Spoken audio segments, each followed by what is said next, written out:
Hello everyone, good morning. তোমরা সবাই কেমন আছো? আশা করি ভালো আছো আর সুস্থ আছো, আর আমরাও সকলে খুব ভালো আছি আর সুস্থ আছি।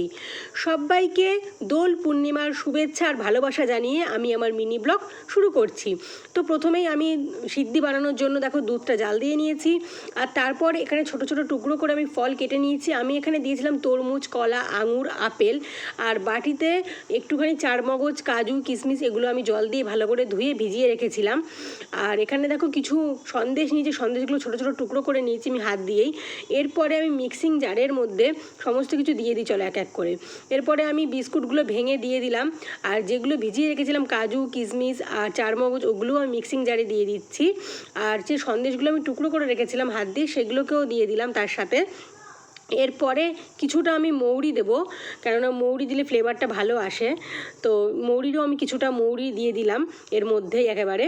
আর তার সাথে হলো কি, যে মেন জিনিস যেটা না হলেই নয়, সিদ্ধি বানানোর জন্য সিদ্ধির এই গুলি পাওয়া যায় প্যাকেটে কিনতে। তো সেগুলো আমি 4টে কিনেছিলাম, ওই 4টে আমি দিয়েছি ওতে। আর তোমাদেরকে তো বলাই হলো না যে কতটা বানাচ্ছি। আমি 4 কিলো দুধে বানাচ্ছি, আর এখানে আমি 9টা মতো এলাচ আমি গুঁড়ো করে নিয়েছি। আর তার সাথে আমি একটু টেস্টের জন্য 2 প্যাকেট আমি এই মানে গুঁড়ো আমুল দুধের প্যাকেট নিয়েছি, এগুলোও দিয়ে দিচ্ছি সব একসাথে। তোমার মিক্সি করা হয়ে গেছে, এবার আমি এই জায়গাটা সব কিছু একসাথে মিক্সিং করে নিলাম। তো আমার সিদ্ধি তো রেডি হয়ে গেছে। আজকে তোমরা কে কেমন রং খেলছো সেটা কিন্তু আমাকে জানাতে ভুলো না, আর সিদ্ধি কজন খেলে সেটাও জানাতে ভুলো না। তো দেখো মামা বাড়ি চলে এসেছি আমরা।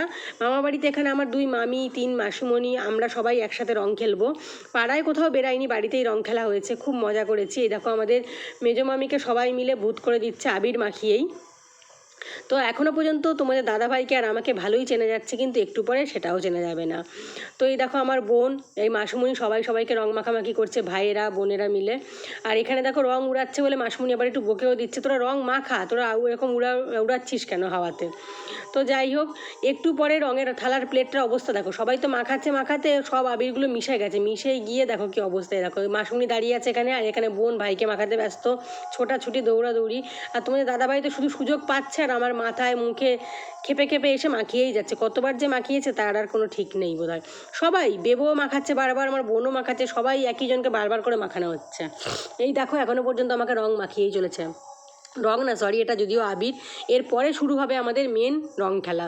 তো এখনও পর্যন্ত আমাকে চেনা যাচ্ছে, এরপরে আর চেনা যাবে না। তো রং খেলার ফাঁকে একটুখানি রেস্ট নিয়ে নিচ্ছে, একটুখানি সিদ্ধি খেয়ে নিলাম, ভালোই টেস্ট হয়েছিল বুঝলে। তো এরপরে দেখো রঙের পর্বে আমরা চলে এসেছি, সবাই হাতে দাঁড়িয়ে রয়েছে রং নেওয়ার জন্য। তোমাদের দাদাভাই সবাইকে হাতে রং দিচ্ছে অল্প অল্প, আর এবার এটা জল দিয়ে গুলে নিয়ে সবাইকে মাখানোর পালা। তো তোমাদের দাদাভাই অনেকবার আমাকে রং দিয়েছে, আমি তো ওকে দিতেই পারিনি। তো এইবার এই রংটা বলছি তোমাদের দাদাভাইয়ের উদ্দেশ্যেই। তো ও জানে না যে ওর কাছ থেকে রং নিয়ে আমি ওকেই মাখাবো। তো চলো এবার মাখানো যাক। তো ও তো এত ছুটছে, ওকে আমি মাখাতেই পারছি না। লাস্টে পিছন দিক দিয়ে গিয়ে আমি অনেক জোর করে রংটা অবশেষে মাখাতে পেরেছি। তো আমাদের রং খেলা তো ভীষণ ভালো কেটেছে। আমরা কোথাও পাড়াতে বেরাইনি, নিজেদের বাড়িদের মধ্যে সবাই মিলে খুব মজা করেছি, আনন্দ করেছি, খাওয়া দাওয়া করেছি। তো লাস্টে দেখো আবার একটু সিদ্ধি খেয়ে নিচ্ছি। তোমাদের রং খেলা কেমন কাটলো, আমাদের মতো কাটলো কিনা জানিও।